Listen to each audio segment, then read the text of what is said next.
Livro Os Dois Tipos de Fé, de E.W. Kenyon. Capítulo 3. Tipos de fé. Realizei uma palestra sobre a nova criação, na qual declarei, sem oferecer nenhuma prova nas Escrituras, que os discípulos não foram nascidos de novo até o dia de Pentecostes, que a salvação veio como resultado da fé em Jesus como nosso substituto. Depois da reunião, um homem me disse: "E Marta? Ela não era salva? Ela cria em Jesus. E a declaração feita por Pedro não foi uma declaração que lhe trouxe a salvação?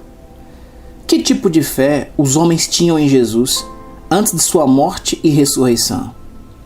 João 20, versículo 9 diz: "Pois ainda não tinha compreendido a Escritura, que era necessário ele ressuscitar dentre os mortos." Esta é uma parte da história dramática ligada à ressurreição do Senhor Jesus. Sabemos que a salvação é dependente de nossa fé em Jesus como substituto, de que ele morreu pelos nossos pecados e de que ele ressuscitou para a nossa justificação. A fé de Marta em Jesus é descrita em João 11:27. "Sim, Senhor", respondeu ela, "eu tenho crido que tu és o Cristo, o Filho de Deus que devia vir ao mundo." Ela não tinha fé em Jesus como aquele que tinha morrido e ressurgido como seu substituto e salvador pessoal. Ela tinha fé nele como Filho de Deus, como o Messias prometido. Pedro fez outra confissão sobre Jesus que é registrada em Mateus 16:16. Simão Pedro respondeu e disse: "Tu és o Cristo, o Filho do Deus vivo." Essa não foi uma confissão de que Cristo havia morrido por seus pecados e ressuscitado para a sua justificação, mas simplesmente uma confissão dele ser o Messias e o Filho de Deus. Há ainda outro tipo de confissão nos 4 evangelhos que é surpreendente. João 6:30. "Então lhe disseram eles: Que sinal fazes para que o vejamos e creiamos em ti? Quais são os teus feitos?" Note a expressão, para que o vejamos e creiamos. Talvez devemos nos voltar para João 20:25 e ler a declaração de Tomé. Jesus havia aparecido aos discípulos depois de sua ressurreição. Tomé não estava presente. Eles lhe contaram o que havia acontecido. Ele disse: "Se eu não vir nas suas mãos o sinal dos cravos, e ali não puser o dedo, e não puser a mão no seu lado, de modo algum acreditarei." Ele desejava crer se pudesse ter a evidência. Jesus o satisfez quanto a isso. Nos versículos 27 ao 29 diz: "Põe aqui o dedo e vê as minhas mãos. Chega também a mão e põe-na no meu lado. Não sejas incrédulo, mas crente." Respondeu-lhe Tomé: "Senhor meu e Deus meu." Disse-lhe Jesus: "Porque me viste, creste? Bem-aventurados os que não viram e creram." Eis aqui 2 tipos de fé em contraste. Uma é a fé do conhecimento pelos sentidos, que está baseada em evidências físicas. Vemos e cremos, ouvimos e cremos. Jesus fala de outro tipo de fé, na qual não se vê, não se sente ou não se ouve, contudo se crê. A fé que os homens tinham em Jesus durante sua caminhada terrena era a fé do conhecimento pelos sentidos. Esta é uma das mais surpreendentes descobertas feitas nesta caminhada de fé. Ela esclarece muitas questões. O grande corpo da igreja tem a fé do conhecimento pelos sentidos, em vez da fé na revelação que Deus nos deu. Durante a caminhada terrena de Cristo, os judeus estavam sob a primeira aliança. Eles estavam debaixo do sangue de novilhos e bodes. Eles não tinham a vida eterna até que Cristo morresse e ressuscitasse, pois nenhum deles cria em Cristo como Salvador. Eles não criam em sua obra substitutiva. Não sabiam nada sobre isso. Lucas 24, do 10 ao 53, fornece uma ilustração nítida da condição dos discípulos depois da ressurreição do Senhor Jesus. Ele havia aparecido para Maria e para outros. Eles correram para o lugar onde os discípulos estavam reunidos. Eram Maria Madalena, Joana e Maria, mãe de Tiago. Também as demais que estavam com elas confirmaram estas coisas aos apóstolos. Tais palavras lhes pareciam como delírio e não acreditaram nelas. Não havia nenhuma fé salvadora da parte dos discípulos nesse tempo. Eles não o saudaram como seu Salvador. Eles estavam mistificados, confusos pela sua aparição. Eles o reconheceram, pois viram a evidência da crucificação em seu corpo. Eles sabiam que era ele. Os discípulos tinham fé em Jesus como Messias, como Filho de Deus, mas não como substituto, não como salvador do pecado. Eles o viam como seu libertador de Roma. O conhecimento da obra substitutiva de Cristo não chegou claramente até eles até que Deus tivesse revelado isto a Paulo. Obtemos esse conhecimento na sua revelação a Paulo nas epístolas. A fé como vista no livro de Atos. Vamos agora dar uma olhada na fé dos discípulos como registrado nos primeiros 15 capítulos do livro de Atos, antes da revelação paulina se tornar conhecida. Em Atos 1, os discípulos se encontraram com o Mestre. Eles o tocaram, eles comeram com ele, eles ouviram a sua voz. Sua fé nele estava baseada na evidência dos sentidos. Este não é o tipo de fé que você tem. Você nunca viu Jesus fisicamente, nunca ouviu sua voz, nunca tocou seu corpo, contudo você crê que ele ressuscitou dentre os mortos. Eles conviviam com ele antes de sua morte. Eles conviveram com ele novamente por 40 dias depois de sua ressurreição. Leia cuidadosamente Atos 2, do 1 ao 4. Ao cumprir-se o dia de Pentecostes, estavam todos reunidos no mesmo lugar. De repente, veio do céu um som como de um vento impetuoso e encheu toda a casa onde estavam assentados. E apareceram distribuídas entre eles línguas como de fogo, e pousou uma sobre cada um deles. Todos ficaram cheios do Espírito Santo e passaram a falar em outras línguas, segundo o Espírito lhes concedia que falassem. Eles ouviram o som como de um forte vento impetuoso.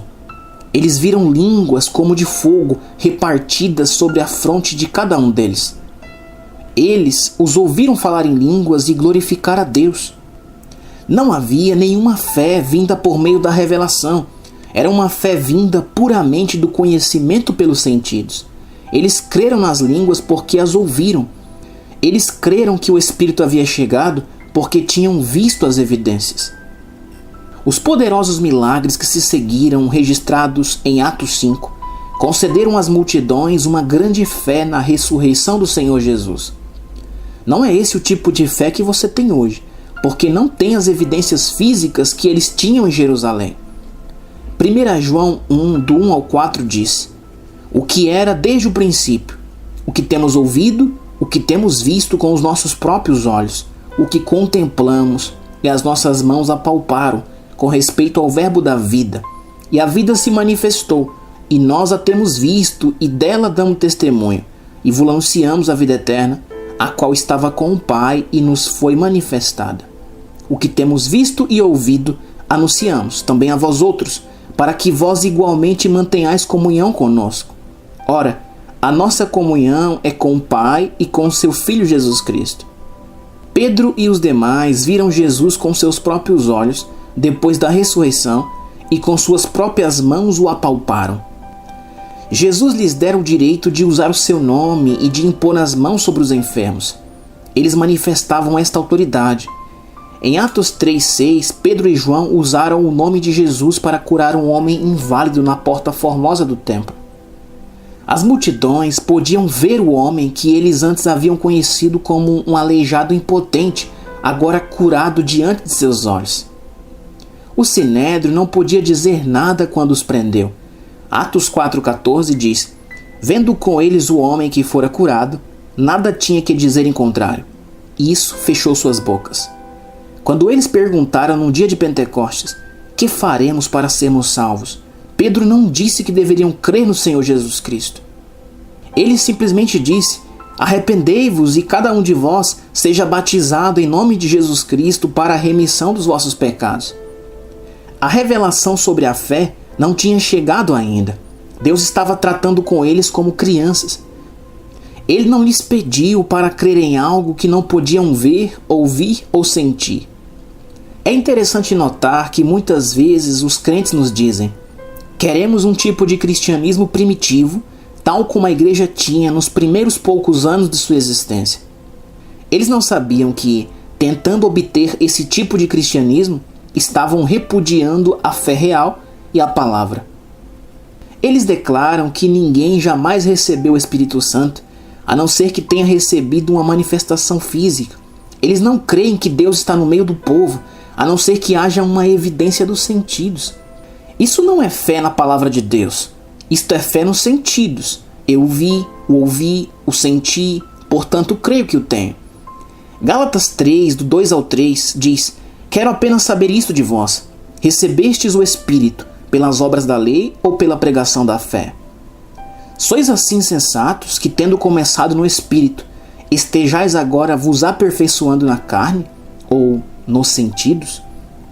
Você pode ver que Deus tratou com grande graça conosco como crianças, quando em razão do tempo deveríamos ter crescido e aprendido a andar pela fé e não por vista.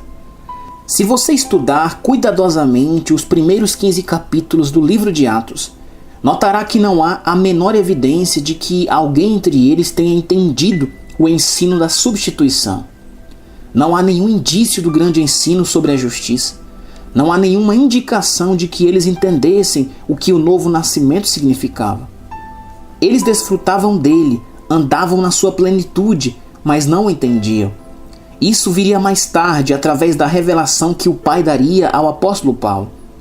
Naturalmente, nós esperaríamos que no livro de Atos houvesse uma introdução aos grandes assuntos: redenção, substituição, nova criação, o ministério de Jesus à destra do Pai, mas não há nenhuma alusão a isso. O mais próximo de alguma coisa quanto a isso nos livros se encontra em Atos 15, 10 e 11, quando do concílio de Jerusalém. Nele, Paulo colocava diante dos apóstolos a mensagem que havia pregado. Então Pedro falou: agora, pois, por que tentais a Deus, pondo sobre a serviço dos discípulos um jugo que nem nossos pais puderam suportar, nem nós? Mas cremos que fomos salvos pela graça do Senhor Jesus, como também aqueles o foram. Ele se referia a guardar a lei sob a primeira aliança. A última afirmação se refere aos crentes gentílicos. Antes de começar a estudar a fé vinda pela revelação, devemos notar os diferentes tipos de fé que os homens têm em Jesus hoje em dia. A ciência cristã, a unidade e os outros mestres metafísicos e filosóficos de hoje não creem que Deus é uma pessoa. Eles lhe dirão que ele é uma mente perfeita, mas que não tem localização. É apenas uma grande mente universal que reside em cada indivíduo. Ele não tem um quartel-general. É uma mente sem cérebro, sem personalidade. Eles não creem que Jesus morreu por nossos pecados, mas que ele morreu como um mártir. Eles não creem que ele teve uma ressurreição literal, uma ressurreição física, mas, como alguém propôs, uma ressurreição metafísica, o que quer que isso signifique. Se Deus não é uma pessoa e Jesus não aniquilou o pecado, então quem é Jesus e qual é o valor de nossa fé nele? Um deles o chama de aquele que mostra o caminho, mas ele não é tal coisa, ele é o caminho. A fé deles em Jesus e em Deus é afinal uma fé neles mesmos e no que eles inerentemente têm dentro de si mesmos. Ela causou mudanças poderosas neles, mas nunca produziu uma nova criação, nem os trouxe a uma comunhão real com Deus Pai, nem produziu neles a justiça. Qual é a fé que os modernistas têm hoje?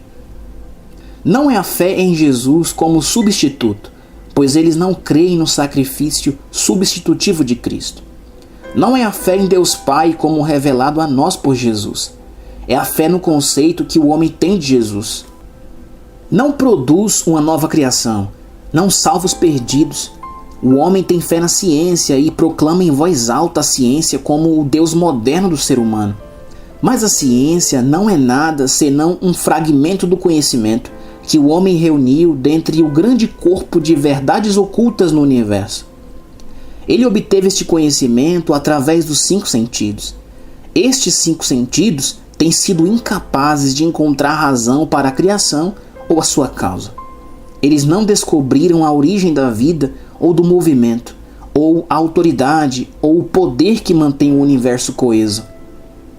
Eles não conhecem a razão para o homem, nem o fim do homem. Assim como o conhecimento pelos sentidos é limitado, a fé do conhecimento pelos sentidos é limitada.